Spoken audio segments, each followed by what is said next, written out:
Hello ಎಲ್ರಿಗೂ. ಇವತ್ತು ಬೆಳಗಿನ ತಿಂಡಿಗೆ ಅಂತ ಹೇಳಿ ಚಪಾತಿ ಜೊತೆಗೆ ಕುಂಬಳಕಾಯಿ ಪಲ್ಯನ ಮಾಡ್ಕೊಳ್ತಾ ಇದ್ದೀನಿ. ಒಂದು ಬಾಣಲಿಗೆ ಸ್ವಲ್ಪ ಎಣ್ಣೆನ ಹಾಕ್ಕೊಂಡು ಸಾಸಿವೆ ಮತ್ತು ಕರಿಬೇವಿನ ಸೊಪ್ಪು ಹಾಕ್ಕೊಂಡು ಒಗ್ಗರಣೆ ಮಾಡ್ಕೊಳ್ತಾ ಇದ್ದೀನಿ. ಅದಕ್ಕೆ ಒಂದು 5ರಿಂದ 6 ಹಸಿಮೆಣಸಿನ್ಕಾಯಿ ಹಾಕ್ಕೊಂಡು 4 ಈರುಳ್ಳಿನ ಚಿಕ್ಕ ಚಿಕ್ಕದಾಗಿ ಹೆಚ್ಚಿಟ್ಕೊಂಡು ಅದನ್ನು ಒಂದು 2 ನಿಮಿಷ ಎಣ್ಣೆಯಲ್ಲಿ ಹಾಗೆ ಫ್ರೈ ಮಾಡಿಕೊಂಡು ಒಂದು ಗಡ್ಡೆ ಬೆಳ್ಳುಳ್ಳಿನ ಜಜ್ಜಿಬಿಟ್ಟು ಹಾಗೆ ಹಾಕ್ಕೊಂಡು 2 ನಿಮಿಷ ಹುರ್ಕೊಳ್ತೀನಿ. ನಂತರ ಇದಕ್ಕೆ ಚಿಕ್ಕ ಚಿಕ್ಕದಾಗಿ ಹೆಚ್ಚಿಟ್ಕೊಂಡಿರುವಂತಹ ಕುಂಬಳಕಾಯಿನ 2 ಸಲ ತೊಳ್ಕೊಂಡು ಬಾಣಲಿಗೆ ಒಗ್ಗರಣೆಗೆ ಹಾಕ್ಕೊಂಡಿದ್ದೀನಿ.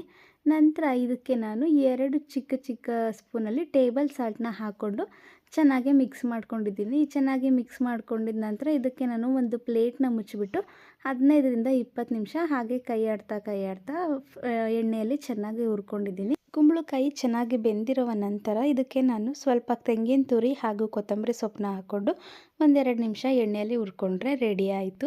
ನೀವು ಕೂಡ ಒಂದ್ಸಲ ಟ್ರೈ ಮಾಡಿ.